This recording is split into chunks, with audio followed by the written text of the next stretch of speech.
का जो हमारा टॉपिक है वो भारतीय राजनीति में बदलाव, चेंजेज इन इंडियन पॉलिटिक्स।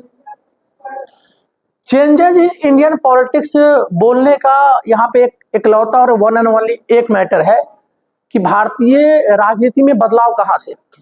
बदलाव उस लेवल पे जहाँ पे एक पार्टी जो पिछले 150 सालों से राष्ट्रीय पार्टी रही है देश की, इंडियन नेशनल कांग्रेस, और उसके बीच से निकल करके एक पार्टी आती है जिसके संस्थापक सदस्य डॉक्टर श्यामा प्रसाद मुखर्जी, जब कांग्रेस की पहली गवर्नमेंट बनती है 52 के इलेक्शन के बाद, उसमें वो शामिल होते हैं।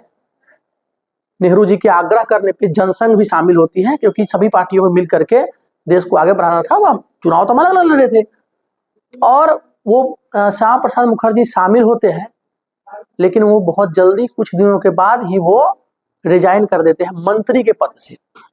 आजकल कोई कॉर्पोरेटर, निगम पार्षद का भी पद नहीं छोड़ता है, तो वो कैबिनेट मिनिस्टर के पद से इस्तीफा दे देते हैं, बस दो बातों के लिए कि एक ही देश में, है ना, दो निशान, दो विधान और दो संविधान नहीं चलेगा। ध्यान रखिएगा, नारा है डॉक्टर श्यामा प्रसाद मुखर्जी का। एग्जाम में आपसे पूछेगा कि किस नेता का नारा था कि दो निशान, दो विधान, दो संविधान। क्योंकि आप सबको पता है कि आर्टिकल 370 के वजह से भारत में कश्मीर के लिए अलग कानून होता था और रेस्ट ऑफ इंडिया के लिए अलग कानून होता था, और वहां से ये पार्टी जनसंघ के रूप में शुरू होती है। जब इमरजेंसी में इंदिरा गांधी का अत्याचार, डेमोक्रेसी की हत्या की जाती है, उस डेमोक्रेसी की हत्या के बाद जब 77 में इलेक्शन होता है, उस इलेक्शन में जनसंघ जनता पार्टी के रूप में शामिल होती है, और उस टाइम के सबसे बड़े नेता स्वर्गीय अटल बिहारी वाजपेयी आते हैं और उनको विदेश मंत्री का दायित्व दिया जाता है। वो फॉरेन मिनिस्टर बनते, फॉरेन अफेयर मिनिस्टर बनाया जाता है, विदेश मंत्री उनको बनाया जाता है। लेकिन कुछ दिनों के बाद वो सरकार भी गिर जाती है। आपको पता है कि मिडिल टर्म्स में 1980 में, 1980 में फिर से इलेक्शन होता है, और अब बीजेपी को, अभी तक बीजेपी नहीं बनी हुई होती है, बीजेपी को लगता है कि अगर इस तरह से किसी के साथ पीछे पीछे पीछे पीछे रहेंगे तो हमारा भला होने वाला नहीं है। तो 1980 में आकर के अटल बिहारी वाजपेयी, लाल कृष्ण आडवाणी, इन लोगों ने मिलकर के भारतीय जनता पार्टी की स्थापना की। एक नई पार्टी बनाया जो एक तरह से राइट विंग, राष्ट्रवाद, हिंदुत्व जैसे मुद्दों पे आधारित पार्टी थी, जिन मुद्दों को कांग्रेस बहुत सालों से पीछे छोड़ते हुए आ रही थी। पहले के चुनाव में 2 सीट प्राप्त होता है मिलकर, मात्र 2 सीटों से, और देश के आज सबसे बड़ी पार्टी के बीच का जो सफर है, ये सफर हम इस पूरे चैप्टर में पढ़ेंगे कि 2 सीटों से देश की सबसे बड़ी पार्टी 3rd टर्म्स लगातार, कोई गैर कांग्रेसी प्राइम मिनिस्टर जिसका कोई भी पॉलिटिकल बैकग्राउंड नहीं है, आप प्राइम मिनिस्टर से आप इंस्पायर हो सकते हो। आप प्राइम मिनिस्टर मोदी से अगर इंस्पिरेशन लेना है तो इतना इंस्पिरेशन है कि आप सोच भी नहीं सकते हो। प्राइम मिनिस्टर मोदी से क्या ले सकते हो आप? Dedication, determination, hard work. अगर कहा जाता है ना, अगर आप किसी चीज के प्रति डेडिकेटेड हो, डिटरमाइंड हो, और आप लगातार हार्ड वर्क कर रहे हो, लगातार काम कर रहे हो, तो सक्सेस एक दिन आपको अचीव होगा। और इसका जीता जागता उदाहरण है आपके भाजपा के नए कार्यकारी अध्यक्ष नितिन नवीन। बंकीपुर जगह है पटना में, बंकीपुर से वो एमएलए हो। सबसे पहले वो तुम्हारा 12वीं के बाद बीआईटी मेसरा से इंजीनियरिंग करने जाते हैं, वहां से 20 से पढ़ाई छोड़ करके। क्योंकि ध्यान रखना, जब भी किसी भी इंजीनियर को पढ़ाई में मन नहीं लगता है ना, तो बहुत बड़ा कीर्तिमान करता है। कहा जाता है इंजीनियर इंजीनियरिंग के अलावा सब काम करता है, और वो जिस काम में हाथ डालता है वो काम वो सक्सेस हो जाता है उसका। बीआईटी मेसरा से 20 से निकल करके बीजेपी में आना, वहां से बंकीपुर से विधायक बनना, फिर युवा मोर्चा में आना, युवा मोर्चा का स्टेट प्रेसिडेंट बनना, फिर स्टेट प्रेसिडेंट से राष्ट्रीय महामंत्री बनना युवा मोर्चा का, फिर वहां से असम का, सिक्किम का प्रभारी बनना, अलग अलग स्टेट में हिमाचल का प्रभारी बनना, और वहां से एक छोटा सा एमएलए का पद क्या होता है, संगठन से बात किया जाए, अगर बीजेपी की बात किया जाए तो एमएलए तो बहुत बहुत छोटा पद हो गया एमएलए, और एक एमएलए से आज भाजपा दुनिया की सबसे बड़ी पार्टी का कार्यकारी राष्ट्रीय अध्यक्ष बनना, जो राष्ट्रीय अध्यक्ष राजनाथ सिंह रहे हो, अमित शाह रहे हो, जेपी नड्डा रहे हो, इवन अटल जी रहे हो, आडवाणी जी रहे हो, उस पद तक पहुंचना जिसका नाम कोई नहीं जानता। ये चीज आप प्रत्यक्ष कहो, अप्रत्यक्ष कहो, मुझे बायज कर दो आप इसके लिए, ये आप अपने अंतरात्मा से पूछोगे तो ये भाजपा में ही पॉसिबल है कि एक आम कार्यकर्ता ये सोच ले कि मैं एमएलए बन जाऊं और एमएलए बन जाए। एक आम कार्यकर्ता को अगर सांसद टिकट मिल जाए और वो सांसद बन जाए। एक आम कार्यकर्ता राष्ट्रीय अध्यक्ष बन सकता है, ये बीजेपी में ही है। तभी वो देश की सबसे बड़ी पार्टी है, रूलिंग पार्टी है। 2 सीटों से लेकर के आज इतने बड़े स्तर पे 3 टाइम्स का प्राइम मिनिस्टर मोदी अगर प्राइम मिनिस्टर है, इसके पीछे भी रीजन है, क्योंकि बीजेपी ने इंक्लाइन और डिक्लाइन अपने पॉलिटिकल कैरियर में खूब देखे हैं। क्योंकि आप जब देखोगे ना, जहां पे 13 दिन की सरकार चलाना, 11 महीनों की 13 महीनों की सरकार चलाना, 5 साल तक का गठबंधन सरकार, आप सबने पढ़ा है गठबंधन सरकार में कितनी सारे प्रॉब्लम्स होती है, हर एक पार्टी को लेकर चलना पड़ता है। एक कॉमन मैनिफेस्टो बनता है जिसको बोलते हैं कॉमन मिनिमम प्रोग्राम।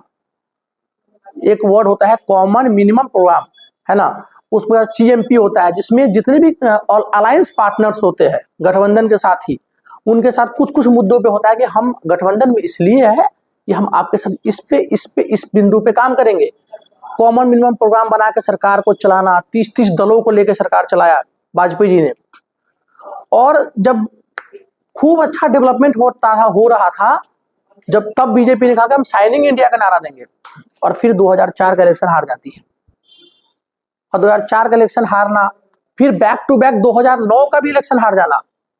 10 साल के अंदर आप कांग्रेस पार्टी की हालात देख लो, सत्ता से बाहर है, संगठन 0 पे पहुंच गया। और 10 साल तक कोई पार्टी हारती है, उसके बाद उसका लोग कहते हैं कि बीजेपी का रिवाइव नहीं हो पाएगा, क्योंकि वो तो 10 साल पीछे रह गई। और अटल जी जैसा विजनरी कोई नहीं है। लोग यही बोलते थे पहले कि अटल जी है, अरे अटल जी जैसा कौन होगा नेता, अब तो बीजेपी आगे आ ही नहीं सकती है क्योंकि अटल जी नहीं है। 2014 में मोदी जी आए थे। अब मोदी जी जैसे ही आते हैं तो ऐसी सुनामी आती है कि बीजेपी अकेले फर्स्ट टाइम अपने बल पे 282 सीट्स लाती है, और देश में पहली बार बीजेपी की सरकार बनती है। 99 में एनडीए गवर्नमेंट बनी थी और 2014 में बीजेपी गवर्नमेंट। 14 से 19 सरकार चलती है और 19 में सारा रिकॉर्ड तोड़ के 350 से ऊपर सीटें। और जब हम लोग बात कर रहे थे कि ये आएंगे, मोदी होंगे, फिर उनके साथ अमित शाह होंगे, हम योगी जी की बात करते रहते हैं, हम हेमंत बिश्व शर्मा की बात करते हैं कि वो आएंगे बीजेपी में, वो आएंगे, तो हम देख रहे हैं कल के न्यूज में पता लगता है कि बिहार से एक विधायक जी को उठा करके बुलाया गया और कहा कि आप राष्ट्रीय कार्यकारी अध्यक्ष बनेंगे, जिनके बारे में लोकल स्तर पर आम किसी को नहीं पता है, आम पब्लिक को नहीं पता है, लेकिन संगठन में उन्होंने काम कर रखा है। संगठन में इतना उनका एक्सपीरियंस है कि लोग ने उठा किसी को भी बना दिया। क्योंकि आप देखिए कांग्रेस में सबको पता है कौन राहुल गांधी, प्रियंका गांधी, सोनिया गांधी ये बनेंगे। आम आदमी पार्टी में सबको पता है अरविंद केजरीवाल बनेंगे या उनके आसपास के लोग बनेंगे। लालू जी की पार्टी तो प्राइवेट लिमिटेड पार्टी ऑलरेडी पहले से ही है, जहाँ पे बाप बेटा बेटी पोती पोता ऐसे बनते आ रहे हैं। यूपी में अखिलेश यादव को देख लीजिए, वहां पे क्या है, फादर उनके मुलायम सिंह, फिर आते अखिलेश यादव, ऐसे करते करते करते करते नीचे नीचे नीचे नीचे धर्रे पे उनका पूरा पॉलिटिकल कैरियर हो गया। लेकिन अब कोई भी पार्टी इतना रिवाइव कैसे करती है? अब सवाल आता है कोई पार्टी का इतना रिवाइव कैसे करती है कि वो जब 24 में 400 पार का नारा दिया गया था, अब की बार 400 पार, अब की बार 400 पार, 400 पार का नारा फेल हुआ था। और आपको लोगों को शायद याद होगा कि मैं वो सेलिब्रेशन वगैरह में नहीं गया था, मैं पूरे दिन घर पे ही रह गया था। ये रिजल्ट देख करके मैं घर पे बैठ गया, क्योंकि भाई मैं हूँ कोर बीजेपी सपोर्टर, क्योंकि बीजेपी के रहने से देश सुरक्षित रहता है, इतना तो हमें पता है। इतना हिस्ट्री हमने नहीं पढ़ा है, वरना 26/11 तो हमने भी देखी, धुरंधर मूवी में खूब अच्छा दिखाता है कि 26/11 में जितने गंदे तरीके से हम लोगों के साथ अत्याचार किया पाकिस्तानियों ने, और उसके बाद हमने क्या किया कि हमने अगले दिन निकाल दिया कि आरएसएस की साजिश है 26/11 और हिंदू टेरर, हिंदू आतंकवाद। किताब उताब छाप के कांग्रेस नेता दिग्विजय सिंह ने प्रमोशन तक कर दिया। वो तो भला हो तुकाराम ओम्बले जी का कि वो गोली खाकर उन्होंने कसाब को जिंदा पकड़ लिया, नहीं तो आजीवन भारत पे, भारतीयों पे ये दाग लग जाता कि हिंदुओं ने इस देश में 26/11 जैसे हमला किया। ये थी कांग्रेस की साजिश, किताब है, किताब छपा हुआ था 26/11 आरएसएस की साजिश, किताब तक छप गया। और हमने प्रतिक्रिया में क्या दिया? आप अगर 2009 से 14 के बीच का कोई भी न्यूज़पेपर खोलोगे ना तो आप देखोगे हमने डोजियर भेजा पाकिस्तान को, हमने डोजियर भेजा पाकिस्तान को। क्या डोजियर? डॉक्यूमेंट, कि देखो सबूत है, कसाब तो था पाकिस्तानी था, वो बात फिर डोजियर की ऐसी की तैसी। वो हमारे हर एक डोजियर को फाड़ फाड़ के फेंक देता था, क्योंकि उसको पता था कि जो आदमी 26/11 के बाद भी हम पे कोई अटैक नहीं किया, इतने बड़ा हम घर में घुस के, हमारे घर में घुस के आ गए थे ना वो लोग। आप लोगों को पता है ना 26/11, 26 नवंबर 2008 को मुंबई में जो टेरर अटैक हुआ था, 2001 में संसद पे अटैक, संसद डेमोक्रेसी, डेमोक्रेसी है तो संसद है, उस संसद पे अटैक का जो सबसे बड़ा कल्पित था अजमल कसाब, आपको पता है उसको फांसी रुकवाने के लिए कितने लोग सुप्रीम कोर्ट के दरवाजे पे चले गए थे? उसको फांसी नहीं होनी चाहिए, क्योंकि वो एक मास्टर का बेटा है, वो एक मास्टर का बेटा है, गलतफहमी में उससे आतंकवादी घटनाएं हो जाती है। उसके पिता मैथ्स अच्छा पढ़ाते हैं, अजमल कसाब जी के पिता मैथ्स अच्छा पढ़ाते हैं, इसलिए उसने गोली चला दी। कसाब का ह्यूमन राइट्स है, मानवाधिकार, क्योंकि वो आतंकवादी है तो क्या हुआ, मानवाधिकार है उसका। हमने कसाब के लिए मानवाधिकार कहा। 93 मुंबई अटैक का जो सबसे बड़ा आरोपी था याकूब मेमन, आप लोग पता लगाइए, गूगल करिएगा, याकूब मेमन की फांसी रोकने के लिए रात के 2 बजे सुप्रीम कोर्ट खुला था। पता है आप लोगों को? नहीं पता होगा, पढ़िए जाकर के, खोलिए नेट। उसमें आपके दिल्ली की एक्स सीएम आतिशी मारलेना के फादर साहब भी थे साइन करने में कि इसको फांसी नहीं होनी चाहिए याकूब मेमन को। क्यों? क्योंकि बेचारा है, अमन की आशा है, हमें पाकिस्तान से नहीं लड़ना चाहिए। अरे क्या हो गया, युद्ध होता तो क्या हो गया, हमें पाकिस्तानी सिंगर को नहीं रोकना चाहिए। अच्छा वो आगे गिटार बजाए और उसके लोग आगे गोली चलाए और हम उसे अलाउ कर दे। एक भी पीस में बर्दाश्त नहीं है इन चीजों को, हम अपने देश में बर्दाश्त नहीं कर सकते, ये हमारा देश है, ये कोई टपड़ी नहीं है कि कोई भी आएगा कहीं से भी आएगा। अभी देखो ये लोग चिल्लाते SIR होता है बंगाल में, 70 लाख से ऊपर जो है अवैध घुसपैठिए बांग्लादेशियों को भगाने के लिए SIR होता है। राहुल गांधी बिहार में यात्रा करता है इसके लिए कि बांग्लादेशियों को नहीं भगाने देना है, वोट बैंक हमारा। और वही बांग्लादेशी भारत के कोने कोने में क्या करते हैं, आतंकी हमला करते हैं, बम फोड़ते हैं, वारदात करते हैं, रेप बलात्कार करते हैं, चोरी करते हैं। अरे रॉड खोल रहे होते हैं यार, घरों के बाहर पत्थर मार के, रॉड जो तुम्हारे स्लैब लगा हुआ है ना, उस स्लैब तोड़ तोड़ के रॉड निकाल रहे होते हैं बांग्लादेशी। कूड़ा चुनने के बहाने घर के बाहर साइकिल खड़े जाते हैं। ये स्थिति है, किसी भी स्लम एरिया में चले जाओ भरा हुआ है बांग्लादेशी। भाई अमेरिका जाओगे ना, वहां का भी एक आइडेंटिटी कार्ड होता है, हर देश में जाने के लिए उसकी एक आइडेंटिटी कार्ड होती है और जिस देश में आप सर्वाइव करते हैं, लेकिन ग्रीन कार्ड होता है वहां पर भी। भारत क्या है, भारत में क्या है, आओ कार्ड जाओ कार्ड, यहाँ कोई कार्ड ही नहीं चलता है। पहली बात मेरा सिंपल से है, अगर टेररिस्ट है तो उस आतंकवादी को सजा होगी, तो सिंपल सी बात है वो लॉ के अकॉर्डिंग उसको सजा मिलेगी और ऐसी सजा मिलना। डर समझते हैं आप? डर क्या होता है? अगर किसी क्रिमिनल को इस बात का डर हो जाए ना कि सरकार हमें बहुत गंदा मारेगी, तो क्राइम कम करता है।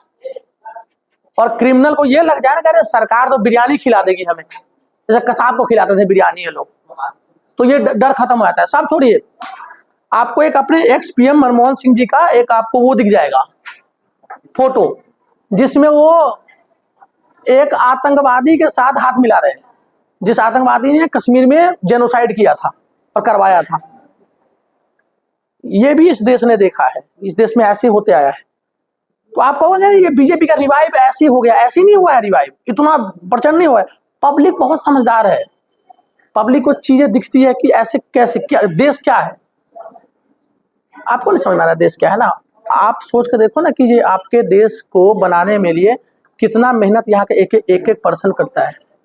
आप जब घर में आपके घर में अगर मम्मी पापा दोनों काम करते हैं, दोनों काम पे चले जाते हैं और आपके घर में ताला लगा रहता है, और मान लो कोई चोरी होती तो पहले कहाँ जाते हो? सबसे पहले पुलिस के पास जाते हो ना, क्योंकि आपको पता ना कि देश में कानून है, और कानून ना हो तो कोई भी चला जाएगा। ऐसे ही ये जो भारत है ना, ये हमारा घर है, आप एक तरफ कहते हो यार घुसपैठी उसको आने दो, हम क्यों आने देंगे उसको, ये हमारा घर है क्या है यार, क्यों आने देंगे किसी को भी कोई बांग्लादेश से आ रहा है, कोई पाकिस्तान से आ रहा है, कोई नेपाल से घुस जा रहा है, कोई मोमोज बेच रहा है बैठ करके यहाँ पर, हम क्यों घुसने दें, धर्मशाला तो है नहीं। तो आखिर इतना लंबा चौड़ा में एक ही अच्छा, आप कहोगे कि बीजेपी खाली हिंदू मुस्लिम कर करके जीतते आ रही है, अभी बीजेपी का डेवलपमेंट देखोगे ना, दिमाग का, अभी 8 यहाँ से एक रैपिडो बुक कर लो 70 रुपया लगेगा, और 8 किलोमीटर दूर चले जाओ मात्र, जहां द्वारका एंड होता है, और वहां से एक्सप्रेसवे दिखेगा, और यह वर्ड बोलते हुए बीजेपी तो हिंदू मुस्लिम जीत जाती है, और रैपिडो पर बैठल रहना, बीजेपी हिंदू मुस्लिम जीत जाती है, और वो रोड को दिखाते रहना वीडियो में, इतनी गालियां पड़ी वीडियो में, समझ में आ जाएगा तुम्हें। क्योंकि 10 साल पहले उस रोड पे मैं भी गया था, जाता था ना बाइक से, तो दोनों तरफ से वो कौन सा डर्मीकूल टेलगम पाउडर का छिड़काव होता था, दोनों तरफ जंगल थे, रोड टूटा फाटा था, देखा आप लोगों ने, याद है आप लोगों को, कब गए हो आप लोग उधर, द्वारका से गुड़गांव वाला जो रोड था ना पहले, आज से ज्यादा नहीं यार, 16-17 की मैं बता रहा हूं मैं, गड्ढा में रोड है, रोड में गड्ढा बराबर था, और जंगल थे। आज उस रोड पे जाओ आप, कल मैं देख रहा था गाड़ी पे लिखा रहा था फलाना एक जगह डिस्टेंस 10 किलोमीटर, टाइम 8 मिनट, मैंने कहा वाह, डिस्टेंस 10 किलोमीटर और टाइम कितना ले रहा है वो 8 मिनट, मैंने कहा ये देश बदल रहा है, 8 मिनट में 10 किलोमीटर ट्रेवल कराने की क्षमता हो गई इस देश के रोड की। वरना मैं दिल्ली में चलता हूँ, डिस्टेंस 1 किलोमीटर, टाइम 1 घंटा, उत्तम नगर से द्वारका मोड़ हम लोग आए दिन देखते रहते हैं नहीं देखते हम लोग। तो क्या रिवाइव क्या होता है, कोई भी पार्टी क्या, एक तो उसकी आइडियोलॉजी होती है जो मेजोरिटी को समझ में आनी चाहिए कि मेजोरिटी क्या चाहता है, दूसरा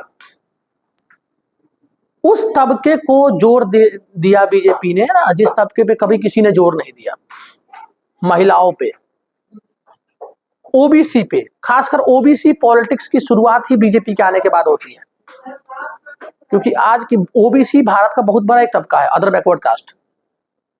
नहीं तो उस टाइम से लेकर के अभी, अच्छा अभी के डेट में क्या होता है, कोई भी पार्टी क्या देखती है कि मेरे राष्ट्रीय अध्यक्ष या प्रदेश अध्यक्ष वो बने जो फलाने कास्ट से बिलोंग करता हो, बीजेपी देखती है वो कास्ट से बाहर का हो, चाहे हरियाणा में नॉन जाट सीएम बनाना हो। आप सबको पता है ना कि हरियाणा, अभी किसी भी बच्चे से उठा कर पूछ लो, बोले हरियाणा मतलब जाट, जाट मतलब हरियाणा, यही फिलोसफी चलती है बच्चों के दिमाग में। लेकिन सबसे ज्यादा जाट बहुल राज्य होने के बाद भी वहां का सीएम नॉन जाट बनाया उसने। दिल्ली में देख लो, दिल्ली में किसी को पता था कि रेखा गुप्ता सीएम बनेंगी, रेखा गुप्ता सीएम बनी। आप राष्ट्रीय अध्यक्ष को देख लो, आप मोदी जी के बाद कौन बनेंगे किसी को नहीं पता है, क्योंकि इंटरनल डेमोक्रेसी से बीजेपी में चलते आ रहा है, जहां पे 2 सीट से, अभी कितना सीट है बीजेपी के पास, 2 सीट आया था 1980 में, 1980 के लोकसभा चुनाव में, अभिषेक बंद कर दे, 1980 के लोकसभा